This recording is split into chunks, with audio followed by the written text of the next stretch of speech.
जों जोबोर मोजां मोनदों क'क्राझार गार्लस कलेजनिफ्राय बेबायदि जे साबसिन आब्रुथिनि बान्थाखौ मोननो हानायनि थाखाय जों गोबां गोग्गाखांनाय मोननो हादों।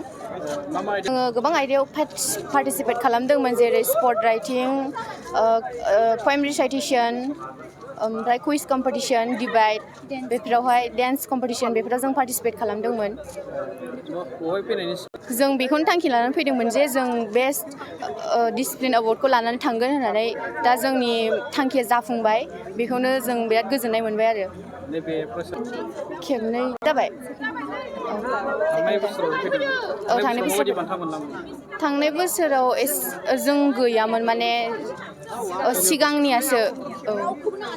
गिबियावनो आङो खुलुमनायखौ जासिग्रोबाय आंनिफ्राय। आङो जों बड'लेण्ड इउनिभार्सिटिनिफ्राय दिनैनि बे हाबाफारि जा सानजारां लकेश्वर ब्रह्मनि गोसोखां सान फालिनाय आरो रुंसारि सान फालिनायाव दिनै जों बाहागो लाफैदों। जों जोबोद मोजां मोनदों बाहागो लाफैनानै साननैनि हाबाफारिजों आरो बे हाबाफारियावनो जोंहा थुनलाइयारि बादायलायनाय आरो हारिमुवारि बादायलायनाय बे मोननै आयदाखौ जों लादोंमोन। ओमफ्राय बेयाव आङो डिबेट जायखौ बाथ्रा दान्थे होनना बुङो बे बादायलायनायाव आङो नैथि बान्थाखौ आं मोननो हादों। आरो खुगा मेथाइ रोजाबनाय बादायलायनायाव आङो सेथि बान्थाखौ मोननानै गोजोननाय मोनदों।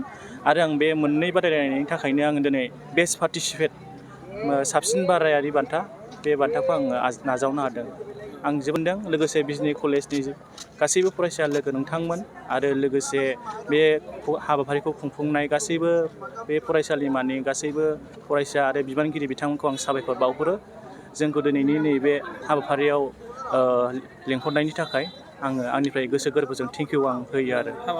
हाबाफारियाव गासै जोङो हिन्जावसाफोरबो दंमोन जोंहा माखासे मैया थांग्रोबाय बिसोरो गासै 7 बादायारि जों बाहागो लाफैदों आरो।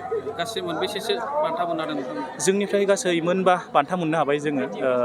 आङो 2 मोनबाय। ओमफ्राय नैबे जोंहा दिमासा दङ, दिमासा बसुमतारी, बेबो 2 मोनदों। बेहा गावनिखौ दा खोन्थाबानो जाबाय।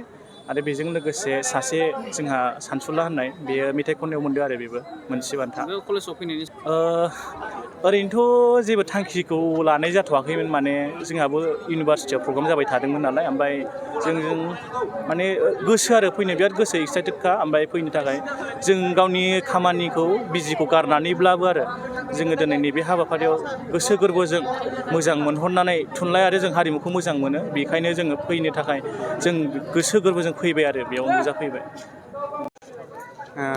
गिबियावनो आंनि गोसोनिफ्राय निउस मिडियाखौ आङो सिगांग्रो बरायग्रोना लाबाय।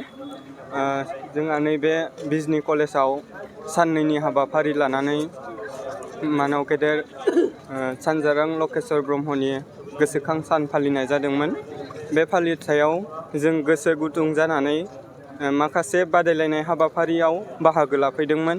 बेबायदिनो जों जाबायदियै गोसो गुदुङै बाहागो लाफैदों बेबायदिनो जों देरहासारनो हादों। गासै 6 बान्थाखौ आवथायनानै जों बेस्ट कलेज एवार्ड बान्थाखौ मोननो हादों। बे बान्थाखौ मोननानै जोंहा जोबोरैनो गोजोननाय थादों। आं बेखौनो बुंबाय। जोंहा गासै 6 बान्था मोननायाव लिटारेरि सेक्सननिफ्राय जायगायावनो सुंद' सल' लिरनाय बे आयदायाव आं सेथि बान्थाखौ मोननो हादों। आरोबाव खन्थाइ आवरायनायाव नैथि बान्था मोननो हादों।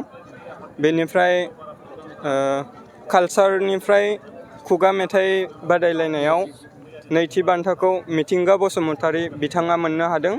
आरोबाव गोदान मेथाइ मोसानाय बादायलायनायाव